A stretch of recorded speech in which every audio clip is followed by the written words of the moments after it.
Everyone. अब यार I know आप सबके बोर्ड एग्जाम पास आने वाले हैं और आप बहुत ज्यादा वरिड है क्योंकि आप सब कह रहे हैं मैम पढ़ तो लिया है बट एक जगह रिवीजन हो जाए तो मजा आ जाएगा, जो बिल्कुल फास्ट हो और फुल प्रूफ हो। और रिवीजन में ना यार हम चाहते हैं कि हमारा बेफालतू की चीजों में, नोट्स बनाने में, इधर उधर की चीजों में वेस्ट ना जाए टाइम। सारा जो भी टाइम हो वो बिल्कुल प्रोडक्टिव हो, बिल्कुल यूजफुल हो, ताकि बच्चे आपकी मेहनत हो हाफ और आपके मार्क्स हो जाए डबल। ये सबको पूरा चाहिए and for that your Asha ma'am is here to take care of your biology rapid revision. So we are here for this rapid revision series of class 10 students of chapter life processes। जी हाँ, आज हम complete करेंगे life processes. अब यार हम सबको पता है ये हमारा चैप्टर है 10 मार्क्स का, तो यार हम सब चाहते हैं हमारी झोली में ये 10 मार्क्स तो आ ही जाए, ये 10 मार्क्स तो शॉर्ट आ ही जाए। तो ये चैप्टर बेटा हम 15 से 20 मिनट में कवर करेंगे ताकि फटाक फटाक फटाक फटाक सारी चीजें समझे, दिमाग में बसे और हम इसको अप्लाई कर पाए अपने फाइनल बोर्ड एग्जाम में। I hope you all are ready, I hope you all are excited. So जल्दी से शुरू करते हैं of this fast track full proof revision of chapter life processes. सबसे पहली बात यार, ये लाइफ प्रोसेसेस होता क्या है? वर्ड को तोड़ दो, ऐसे फंक्शन जो हमें जिंदा रहने के लिए जरूरी है, functions required to sustain life. कौन कौन से प्रोसेसेस होते हैं? Nutrition, respiration, excretion, transportation. एक एक करके सबको देखते हैं। शुरू करेंगे न्यूट्रिशन से। यार न्यूट्रिशन क्या होता है? वो प्रोसेस बच्चे जो जिसमें हम यूटिलाइज कर रहे हैं न्यूट्रिएंट्स को। कैसे यूज कर पाएंगे न्यूट्रिएंट्स को? भाई पहले इनटेक करेंगे फिर उसको इस्तेमाल करेंगे। किस लिए इस्तेमाल करेंगे? एनर्जी के लिए, ग्रोथ के लिए। बच्चे न्यूट्रिशन दो टाइप का होता है, ऑटोट्रॉफिक न्यूट्रिशन और हेटेरोट्रॉफिक न्यूट्रिशन। ऑटोट्रॉफिक न्यूट्रिशन जो ऑटोट्रॉफ कर रहे हैं, हेटेरोट्रॉफिक न्यूट्रिशन जो हेटेरोट्रॉफ कर रहे हैं। भाई ऑटोट्रॉफ क्या होते हैं? ऑटो मतलब सेल्फ, बच्चे जो अपना खाना खुद से बना पाते हैं। कैसे बना पाएंगे बेटा? Using CO2, water, sunlight, chlorophyll. Heterotrophic organisms कौन होते हैं? बच्चे जो अपना खाना खुद से नहीं बना पाते हैं, डिपेंडेंट होते हैं ऑटोट्रॉफ्स पे, आइदर डायरेक्टली और इनडायरेक्टली। ऑटोट्रॉफ का एग्जांपल रहेगा ग्रीन प्लांट्स एंड कुछ बैक्टीरिया, और हेटेरोट्रॉफ्स का एग्जांपल रहेगा जैसे कि हम खुद, एनिमल्स और फंगस। इतना क्लियर है? अब पहले ऑटोट्रॉफिक न्यूट्रिशन को थोड़ा सा डिटेल में पढ़ लेते हैं। अब डिटेल में पढ़ने के लिए यार, ऑटोट्रॉफिक न्यूट्रिशन जिस प्रोसेस से प्लांट्स अपना खाना बनाते हैं उस प्रोसेस को बोलते हैं फोटोसिंथेसिस। फोटो का मतलब होता है लाइट, सिंथेसिस का मतलब होता है फॉर्मेशन। सिंपल सी बात है बेटा, अब हम लाइट की यूज कर रहे हैं for the formation of food. क्या क्या इस्तेमाल कर रहे हैं बेटा? CO2 लिया, H2O लिया। अगर ये किसी को विजिबल नहीं है, मैं आप सबके लिए यहाँ पे लिख देती हूँ H2O। बेटा CO2 लिया, H2O लिया, और बेटा सनलाइट और क्लोरोफिल की प्रेजेंस में हमने क्या बनाया बेटा? Glucose, oxygen and water. इस इक्वेशन को बैलेंस लिखना, कंप्लीट लिखना जरूरी है। तो ये जो 6, 12, 6, 6 है, इनको लिखना ना भूले। बच्चों जो हमारा फूड बनता है वो बनता है ग्लूकोज की फॉर्म में, और ये ग्लूकोज जाके स्टोर हो जाता है in the form of starch in the case of plants.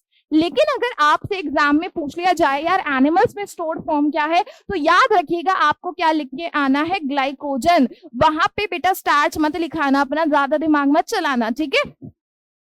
Starch for plants, glycogen for animals. बच्चे जो CO2 है ये मिलता कहाँ से है? ये मिलता है ऑब्वियसली एयर से। और एयर से वो कैसे लेते हैं? बिकॉज बेटा जो प्लांट्स होते हैं उनकी एपिडर्मिस में, दैट इज सबसे आउटर मोस्ट लेयर में, कुछ पोर्स होते हैं।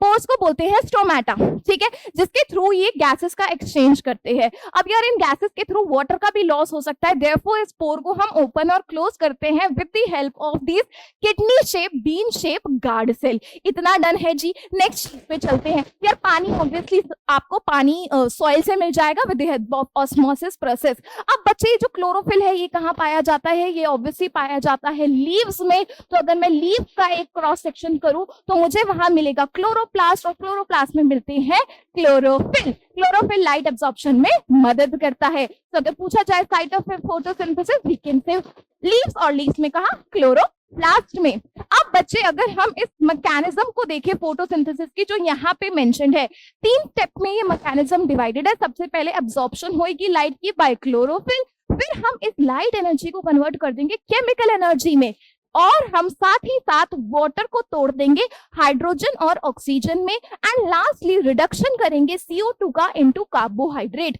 ये तीनों स्टेप कई बार पूछे जाते हैं। आगे चलते हैं, हेटेरोट्रॉफिक न्यूट्रिशन की बात करते हैं। अब 3 टाइप का होता है, होलोजोइक, सैप्रोफाइटिक, पैरासिटिक। होलोसिक न्यूट्रिशन जैसे कि ह्यूमंस, अमीबा और पैरामीशियम परफॉर्म करते हैं। हम भाई क्या करते हैं, हम फूड को इनटेक करते हैं और बॉडी के अंदर डाइजेस्ट कर रहे हैं, फिर एब्सॉर्ब कर रहे हैं, फिर उसे इस्तेमाल कर रहे हैं यानी एसिमिलेशन कर रहे हैं, फाइनली इजेस्ट कर रहे हैं यानी रिमूव कर रहे हैं। सैप्रोफाइटिक में हमको 3 बात याद रखनी है। सबसे पहली बात कि यार ये जो ऑर्गेनिज्म होते हैं ये डेड एंड डिकेइंग ऑर्गेनिजम्स पे फीड करते हैं। दूसरी बात, इनकी डाइजेशन अंदर नहीं बॉडी के बाहर होती है। एंड तीसरी बात बेटा, इसका एग्जाम्पल दैट इज फंगस, जैसे कि मशरूम, ईस्ट, ये सब। ठीक है। ब्रेड मोल्ड, जो आपकी ब्रेड पे वो धागे होते हैं ना काले काले रंग के, वो भी बेटा जो होता है जब ब्रेड सड़ जाती है, जो राइजोपस है, जो ब्रेड मोल्ड है, वो भी सैप्रोफिटिक न्यूट्रिशन के अंदर ही आता है। लास्टली बेटा पैरासिटिक न्यूट्रिशन। पैरासिटिक न्यूट्रिशन बेटा पैरासाइट्स करते हैं। फॉर एग्जाम्पल, जो बच्चे लिविंग ऑर्गेनिज्म की बॉडी से अपना न्यूट्रिशन लेते हैं, फॉर एग्जाम्पल लीच एग्जाम्पल दे सकते हैं, हमारे सर में जुएं हो जाती हैं तो लाइस एग्जाम्पल दे सकते हैं, अमरबेल एग्जाम्पल दे सकते हैं, जो कि लिविंग ऑर्गेनिज्म की बॉडी के ऊपर या अंदर रह के उनसे न्यूट्रिशन डिराइव करते हैं। सो पैरासिटिक न्यूट्रिशन भी क्लियर है। नेक्स्ट टॉपिक पे चलें। नेक्स्ट चीज हमारी आ जाती है यार, अमीबा फूड इनटेक कैसे करता है। अमीबा की यार कोई फिक्स शेप नहीं होती, तो कोई स्पेसिफिक साइट नहीं है जहां से वो फूड इनटेक करेगा। उसके पास ही फिंगर लाइक प्रोजेक्शंस होती है जिसको बोलते हैं स्यूडोपोडिया। स्यूडोपोडिया आपस में फ्यूज करते हैं तो form the food vacuole. Food vacuole में चीजें डाइजेस्ट होगी और फिर साइटोप्लाज्म में अब्सॉर्ब हो जाएंगी। अब बच्चे अगर हम बात करें अपने पैरामीशियम की, पैरामीशियम की डेफिनेट शेप है, तो जो बच्चे पैरामीशियम होता है वो अपना फूड कहां से लेता है, उसके पास स्पेसिफिक साइट है for the ingestion of food and specific site for the egestion of food. ये बात याद रखिएगा। और बच्चे उसके पूरे बॉडी पे ऐसे हेयर लाइक स्ट्रक्चर होते हैं जिसको बोलते हैं सीलिया, जिसकी मदद से फूड साइट ऑफ आइशुल से इंजेशन तक पहुंचता है। इतना डन। नेक्स्ट चीज पे चलते हैं। अब यार ये हमारा ह्यूमन से, ह्यूमन में कैसे डाइजेशन हो रही है। ह्यूमंस में डाइजेशन होती है with the help of human digestive system. Human digestive system बच्चे 2 पार्ट्स में डिवाइडेड है। एक आपका alimentary canal starting from your mouth, then pharynx, oesophagus, stomach, small intestine, large intestine, anus. और बच्चे साथ में ये तो सीधा डाइजेशन में इन्वॉल्व है, जो मदद करते हैं डाइजेशन में, बट इस पूरे कैनाल का पार्ट नहीं है। उनको हम बोलते हैं एसोसिएटेड ग्लैंड्स, जिसमें आ जाता है salivary glands, liver and pancreas. एक एक करके सबका फंक्शन देखते हैं। सबसे पहले यार माउथ में याद रखना डाइजेशन होगी स्टार्च की, शुगर की। कॉम्प्लेक्स शुगर टूटेगा सिंपल शुगर में with the help of an enzyme called as salivary amylase. Salivary amylase को बनाने वाला कौन है बेटा, सलाइवा में होता है। याद रखिएगा कहां होता है, सलाइवा में। तो सलाइवा में होगा सलाइवरी अमाइलेज, जो क्या तोड़ेगा, कॉम्प्लेक्स शुगर को सिंपल शुगर में तोड़ेगा। देन फूड की नेक्स्ट डाइजेशन होती है बेटा पेट में, स्टमक में। स्टमक में याद रखना डाइजेशन कौन कर रहा है, पेप्सिन कर रहा है। और किसकी कर रहा है, प्रोटीन की कर रहा है। पेप्सिन कर रहा है और प्रोटीन की कर रहा है। अब बच्चे याद रखिएगा, इस पेप्सिन को एक्टिव करने के लिए एक चीज की जरूरत है, वो है HCl। HCl आता है और पेप्सिन को एक्टिवेट कर देता है ताकि पेप्सिन अपना काम कर पाए। अब यार पेप्सिन को अपना काम करने के लिए कुछ कंडीशन चाहिए। आपको भी यार बैठे रहने के लिए कुछ कंडीशन चाहिए ना, एसी चला दो, पंखा चला दो, लाइट जला दो। वैसे ही बेटा पेप्सिन को चाहिए एसिडिक मीडियम वो काम करने के लिए, और वो प्रोवाइड करता है HCl। अब यार HCl इतना स्ट्रॉन्ग एसिड है, वो अपनी internal lining of the stomach को भी डिस्ट्रॉय कर सकता है। इसलिए internal lining of the stomach is protected by the action of mucus. Mucus अंदर की लाइनिंग को, स्टमक की लाइनिंग को प्रोटेक्ट करता है from ulcers, and therefore mucus is very very important. Next बच्चे स्मॉल इंटेस्टाइन पे आते हैं। Small intestine is the site of complete digestion. यहाँ पे डाइजेशन कंप्लीट हो जाता है, और बेटा यहाँ पे डाइजेशन की मदद के लिए आता है bile juice and pancreatic juice.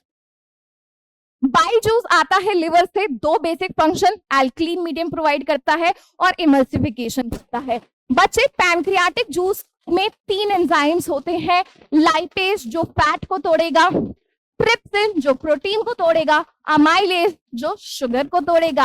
And finally बच्चे याद रखिएगा, स्मॉल इंटेस्टाइन सबसे लार्जेस्ट पार्ट है डाइजेस्टिव ट्रैक्ट का। यहीं पे डाइजेशन कंप्लीट हो रही है और यहाँ पे अब्सॉर्प्शन भी हो रही है with the help of the finger like projection called as villi. Next चीज पे चलते हैं। फूड आ जाता है लार्ज इंटेस्टाइन में, जहां पे बचा कुचा पानी और मिनरल्स अब्सॉर्ब होता है। फाइनली जो भी अनडाइजेस्टेड अनअब्सॉर्ब फूड है उसको हम बॉडी से निकाल देते हैं। इसकी एग्जिट को हम कंट्रोल करते हैं with the help of anal sphincters. Next चीज, एक और बात ध्यान रखिएगा, जो स्मॉल इंटेस्टाइन डियर की होती है वो थोड़ी लार्ज होती है ताकि सेल्यूलोज को डाइजेस्ट कर पाए, और जो हमारे कार्निवोर होते हैं जैसे कि आपका लायन हो गया, टाइगर हो गया, उसमें स्मॉल इंटेस्टाइन थोड़ी सी छोटी होगी क्योंकि वो खाते हैं meat which is easy to digest. Next topic पे चलते हैं। नेक्स्ट टॉपिक यार रेस्पिरेशन। रेस्पिरेशन का सिंपल सा मतलब समझना, फूड से एनर्जी का बनना, ठीक है। ब्रीदिंग की बात नहीं कर रही हूँ, ब्रीदिंग इज, ये जो आपकी योगा टीचर करवाती है वो ब्रीदिंग है। रेस्पिरेशन इज फूड से एनर्जी का बनना, ठीक है। अब यार फूड क्या है, in the form of glucose. तो ग्लूकोज एक 6 कार्बन का मॉलिक्यूल है जो सबसे पहले पायरुवेट में टूटेगा इन द साइटोप्लाज्म, ठीक है। यहाँ पे भी थोड़ी एनर्जी आएगी। अब यार या तो ऑक्सीजन अवेलेबल है, अगर ऑक्सीजन अवेलेबल है तो बेटा किसमें वो टूट जाएगा, CO2 water and energy in the mitochondria. लेकिन बच्चे जब हम बहुत ऐसे सोचते हैं कि आज सारी एक्सरसाइज कर देंगे, आज तो सारी मसले बना लेंगे, आज सारी 6 एब्स बना लेंगे, तो उस केस में हमारी बॉडी में हो जाती है ऑक्सीजन की कमी और हमारी मसल सेल में बनता है लैक्टिक एसिड और एनर्जी। लैक्टिक एसिड के एक्यूमुलेशन की वजह से आपकी बॉडी में क्रैम्प्स आते हैं, दर्द वर्द होने लगता है ना, जैसे एक दिन ही सारी बॉडी बनाओगे तो यही होगा और क्या होगा। अब बच्चे अगर ऑक्सीजन की कमी है तो ईस्ट में क्या होता है, याद रखिएगा, इथेनॉल, CO2 और एनर्जी बनता है। तो जो ऊपर के दोनों यहाँ लिखे हैं दैट इज ईस्ट वाला और मसल सेल वाला, वो एनारोबिक रेस्पिरेशन है, और ये जो मैंने नीचे लिखा है माइटोकॉन्ड्रिया वाला और एरोबिक रेस्पिरेशन। अब ये क्या है, एरोबिक रेस्पिरेशन बेटा जो ऑक्सीजन की प्रेजेंस में हो रहा है, एनारोबिक जो ऑक्सीजन की एब्सेंस में हो रहा है। पहला पॉइंट क्लियर। दूसरा पॉइंट लोकेशन। तो बच्चे लोकेशन बहुत ही क्लियर है, एरोबिक रेस्पिरेशन साइटोप्लाज्म और मसल और माइटोकॉन्ड्रिया में हो रहा है, साइटोप्लाज्म एंड माइटोकॉन्ड्रिया में, but if we talk about anaerobic respiration सिर्फ साइटोप्लाज्म में हो रहा होगा। नेक्स्ट स्टेप हम बेटा उनके प्रोडक्ट्स के बारे में लिख सकते हैं कि क्या क्या प्रोडक्ट्स बन रहे हैं। फॉर एग्जाम्पल यहाँ CO2 वाटर और यहाँ पे ethanol, carbon dioxide and lactic acid. Last बेटा याद रखिएगा, एरोबिक रेस्पिरेशन में large amount of energy is produced but anaerobic में less amount of energy is produced. ये बच्चे पूरा पैसेज है कि कैसे हमारी एयर मूव करती है। तो स्टार्टिंग फ्रॉम बेटा नॉस्ट्रिल है ना, नॉस्ट्रिल के बाद एयर आती है हमारी नेजल पैसेज में जिसमें आप ऐसे उंगलियां मारते हो है ना, वहां पे हेयर होते हैं और बच्चे म्यूकस होते हैं जो फिल्टर कर देते हैं डस्ट को। अब बच्चे उसके बाद आता है आपका pharynx which is a common passage for air and water, sorry air and food. Pharynx is the common passage for air and food. Pharynx के बाद आता है larynx which is voice production box. Voice production में मदद करता है। Then हमारा आता है trachea। देखना बेटा ये trachea are protected by the rings of cartilage जिनका फंक्शन क्या है, to prevent the collapse of the trachea, ताकि कोलैप्स ना हो ट्रैकिया। नेक्स्ट बच्चे आ जाता है ऑब्वियसली ब्रोंकाई, ब्रोंक्यूल्स, और एंड में बेटा ये जो हमारे बलून लाइक स्ट्रक्चर है जिसको बोलते हैं एल्वियोलाई।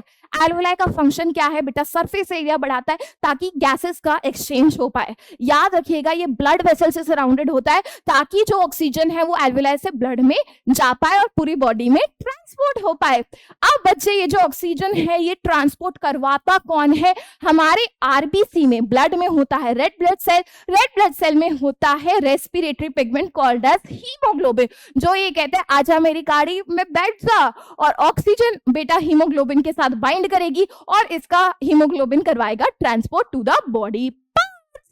डन है। अब बच्चे 2 स्टेप होते हैं, inspiration and expiration, inhalation and exhalation. Inspiration बेटा क्या होता है, इंस्पिरेशन सिंपल सा होता है intake of oxygen rich air, and exhalation क्या होता है, removal of CO2 rich air. अब क्या होता है एक सेकेंड में देखते हैं, ठीक है जी। इंस्पिरेशन में बेटा डायफ्राम जो आपका डोम शेप है वो हो जाता है फ्लैट, दिख रहा है, डायफ्राम डोम से हो गया फ्लैट, और बेटा रिब्स आपके चले गए बाहर की तरफ, रिब्स मूव आउटवर्ड। इन दोनों की वजह से आपको दिख रहा है वॉल्यूम बढ़ रही है। बच्चे याद रखना वॉल्यूम बढ़ेगी तो प्रेशर कम होगा, और याद रखना है air moves from a region of higher pressure area which is outside to a region of lower pressure area which is inside. Therefore air बाहर से अंदर आ जाती है, दैट इज एटमॉस्फेयर से लंग्स में आ जाती है। एक्सपिरेशन यानी कि एक्सहेलेशन में इसका जस्ट उल्टा हो रहा है। देखना बेटा जो डायफ्राम है पहले फ्लैट था, अब कैसा हो गया है डोम शेप, और बच्चे रिब्स आपके जो बाहर थे वो वापस कहां आ रहे हैं, अंदर। तो बच्चे हुआ क्या, आपकी वॉल्यूम हुई कम, वॉल्यूम कम तो प्रेशर ज्यादा। बेटा उल्टा रिश्ता है बिल्कुल, एक ज्यादा होएगा तो एक कम, एक कम तो एक ज्यादा। ठीक है बच्चे, ऑब्वियसली वॉल्यूम कम तो प्रेशर ज्यादा। Air move from a higher pressure area which is inside that is lung to the outside which is atmosphere. इतना क्लियर है बच्चे जी? नेक्स्ट चीज यार, हमारी लंग्स में और हमारी एल्वुलाई में कुछ वॉल्यूम ऑफ एयर हमेशा रहता है ताकि there is sufficient time for oxygen to be absorbed and CO2 to be released. ठीक है, और बेटा जी ये जो अमाउंट ऑफ वॉल्यूम है, जो वॉल्यूम ऑफ एयर है जो हमेशा रह रहा है हमारे लंग्स में, इसको बोलते हैं रेसिडुअल वॉल्यूम। नेक्स्ट टॉपिक की तरफ चलते हैं। ट्रांसपोर्टेशन का मतलब है चीजें ट्रांसपोर्ट हो रही है। तीन चीजें पढ़ेंगे, ब्लड, ब्लड वेसल और हार्ट। बेटा ब्लड में दो चीज है, एक प्लाज्मा, एक फ्लूइड जिसके अंदर आपके तीन टाइप के सेल है। आरबीसी जिसका फंक्शन हम देख ही चुके हैं, डब्ल्यूबीसी बेटा सोल्जर है, आपकी बॉडी को आपकी बीमारियों से बचाएंगे। ब्लड प्लेटलेट्स क्लॉटिंग में मदद करेंगे अगर कोई इंजरी हो जाती है तो।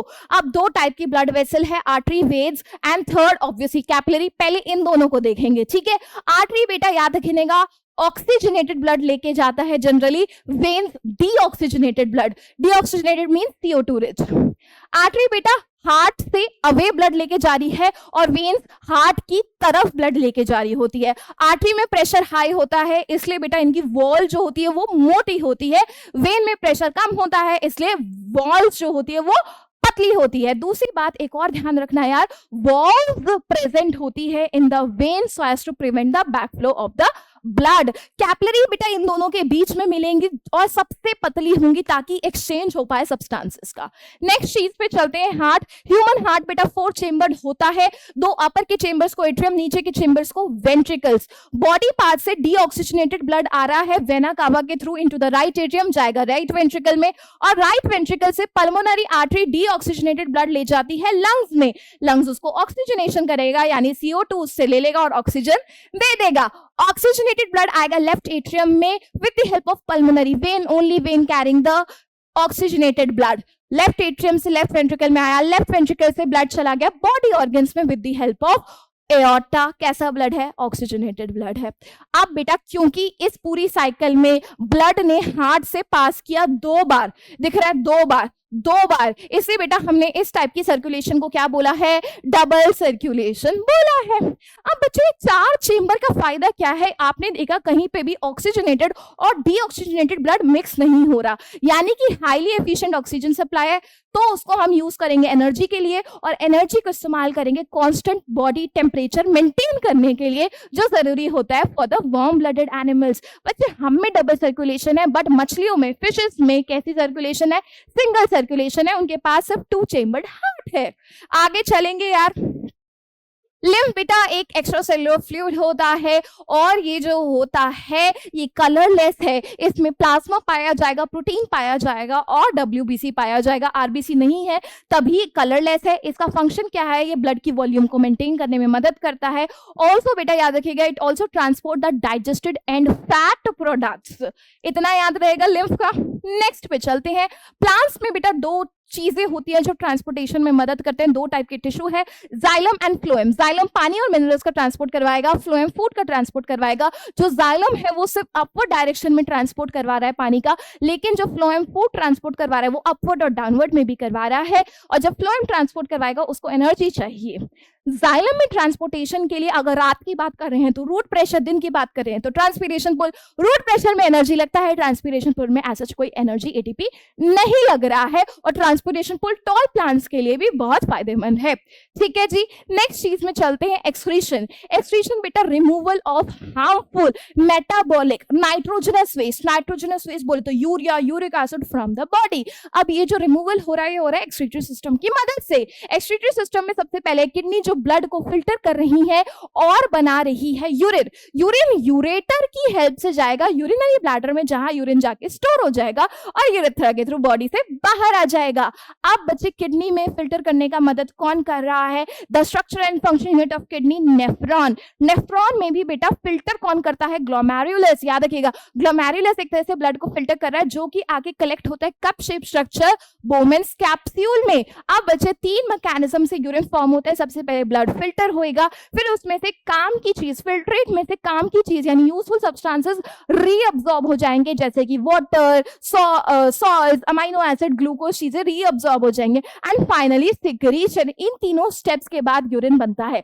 अब बच्चे अगर लेट्स से किडनी अच्छे से काम नहीं कर रही है तो क्या होगा बच्चे, हम उसको यूज करेंगे उन पेशेंट्स के लिए हीमोडायलिसिस एंड आर्टिफिशियल किडनी, जिसमें हम ब्लड लेंगे पेशेंट से and will pass it through series of tubules, tubes जो कि बनी है सेलोफेन मटेरियल की, सेमी परमेबल मेम्ब्रेन की, जिसके थ्रू बेटा वेस्ट जो होता है वो रिमूव हो जाता है। बेटा याद रखिएगा ये सिमिलर टू है किडनी, बट इसमें रीअब्सॉर्प्शन नहीं हो रही है। It is similar to kidney except there is no reabsorption. Lastly बच्चे ट्रांसपोर्टेशन एंड प्लांट, जो ऑक्सीजन फोटोसिंथेसिस के दौरान बनी है उसको रिमूव कर सकते हैं, एक्सेस वाटर को ट्रांसपीरेशन के थ्रू रिमूव कर सकते हैं, वेस्ट को हम वैक्यूल्स में स्टोर कर सकते हैं, या जो लीफ टूटने वाली हैं, ड्राई हो गई, उनमें स्टोर कर सकते हैं। तो इस तरीके से हम एक्सक्रीशन कर सकते हैं प्लांट्स में भी। बच्चे that was all from my side to you guys. It was fast and it was full proof, it was effective. Do watch it before you are going to go for any board exam. Short में सारा crisp. Thank you everyone, I shall see you soon. Till then keep learning and keep shining.